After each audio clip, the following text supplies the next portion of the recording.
L'énergie. L'énergie est au cœur de toutes les activités humaines.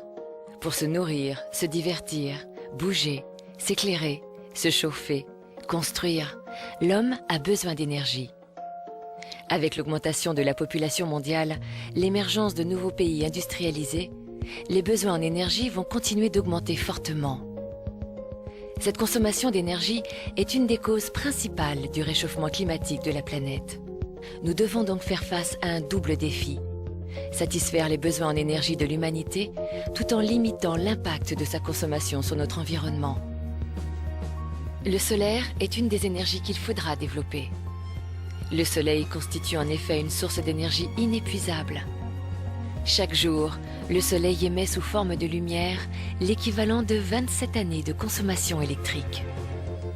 Théoriquement, il suffirait donc de capter une infime partie de l'énergie qu'émet le soleil vers la Terre pour répondre à tous nos besoins. Il existe plusieurs moyens d'utiliser l'énergie du soleil. L'une d'entre elles est de transformer sa lumière en électricité grâce à des cellules photosensibles. C'est ce que l'on appelle l'énergie solaire photovoltaïque. Alors, comment ça marche ? Tout commence avec du sable, ou plus précisément avec un de ses composants, le silicium. Pourquoi ? Parce qu'il a une propriété étonnante. Il génère un courant électrique lorsqu'il est exposé à la lumière. On appelle cela un semi-conducteur. Pour l'anecdote, c'est en 1839 qu'un physicien français, Antoine Becquerel, a découvert ses propriétés. Mais il faudra encore attendre plus d'un siècle pour voir apparaître les premiers panneaux photovoltaïques qui alimenteront les satellites envoyés dans l'espace.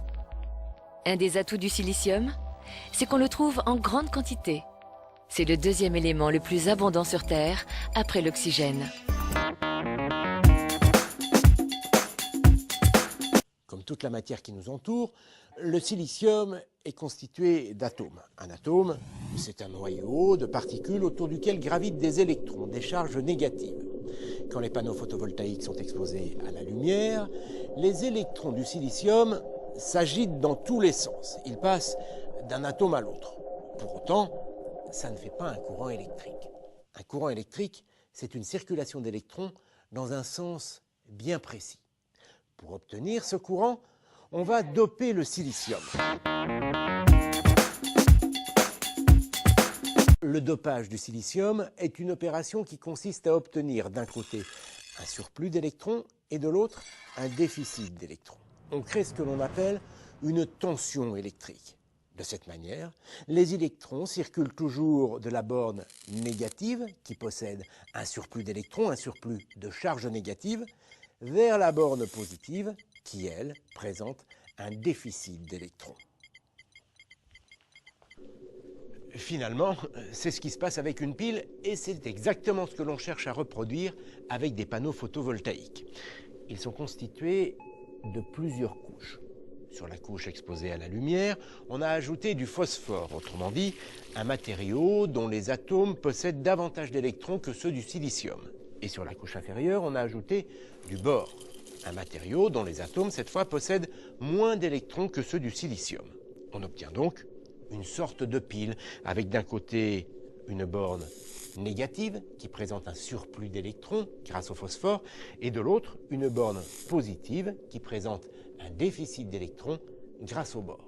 Il suffit ensuite de relier les deux bornes avec un fil conducteur, de placer sur ce fil une ampoule par exemple, et dès que le soleil vient frapper les panneaux, les électrons du silicium se mettent à circuler en alimentant au passage l'ampoule. On obtient un courant électrique. L'avantage, c'est que c'est inépuisable. Dès que le soleil brille, les panneaux photovoltaïques se mettent à produire du courant électrique.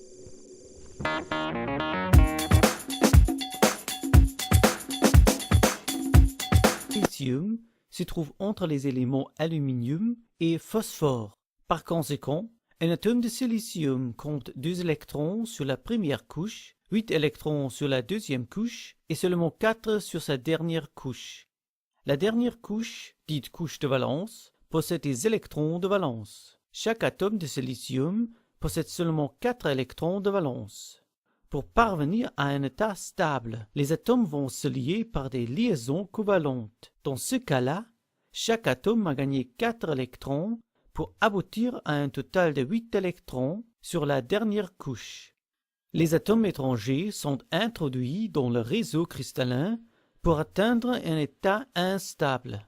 L'implantation de Bohr va entraîner un manque d'électrons parce que l'atome de Bohr possède 3 électrons de valence.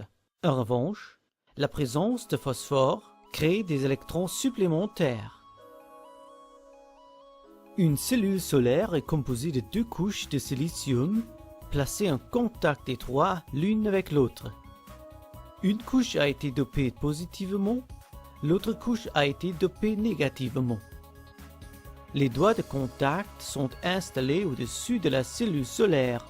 En outre, un contact électrique se trouve au-dessous de la cellule solaire. La couche de protection supérieure en verre sert à protéger la cellule solaire.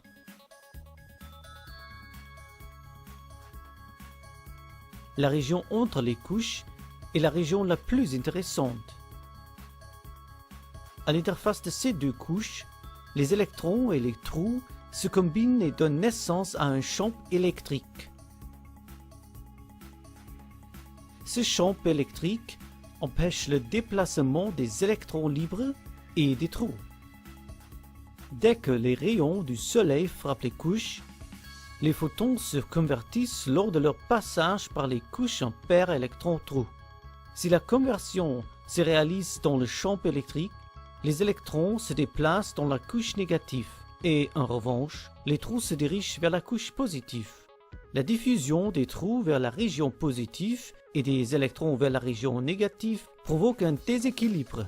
Les électrons et les trous veulent rétablir l'équilibre, mais c'est le champ électrique qui fait obstacle à une combinaison des électrons et des trous. Pour produire de l'électricité, il faut créer une liaison entre la couche supérieure et la couche inférieure. Les électrons doivent passer par le circuit extérieur pour se combiner avec les trous, ce qui engendre un courant.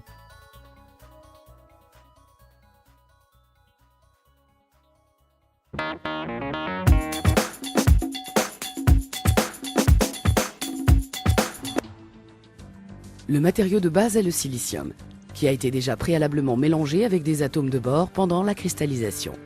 Pourquoi le bore? Parce qu'il possède 3 électrons externes, soit 1 de moins que le silicium. C'est dans ces conditions qu'un trou chargé positivement se forme dans la liaison atomique. Passons maintenant aux atomes de phosphore diffusés dans le silicium. Il possède 5 électrons externes et donc un électron chargé négativement de plus que le silicium. Conséquence, les 2 porteurs de charges différents, les électrons négatifs et les trous positifs, sont à la recherche d'une liaison équipotentielle selon l'adage disant que les contraires s'attirent.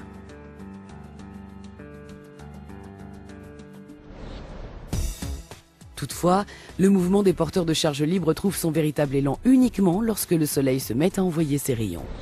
Grâce à leur énergie, les photons arrachent entre guillemets une grande quantité de porteurs de charge de leur liaison. C'est ainsi que se forme, entre une couche positive et une couche négative, une zone de tension délaissée, pour ainsi dire, par les porteurs de charge, ce qui entraîne une augmentation continue de la différence de potentiel. Si l'on applique ensuite des contacts, les porteurs de charge suivent la voie de la moindre résistance, ce qui permet donc au courant électrique de circuler. Voilà le principe du photovoltaïque et le fonctionnement de la cellule solaire.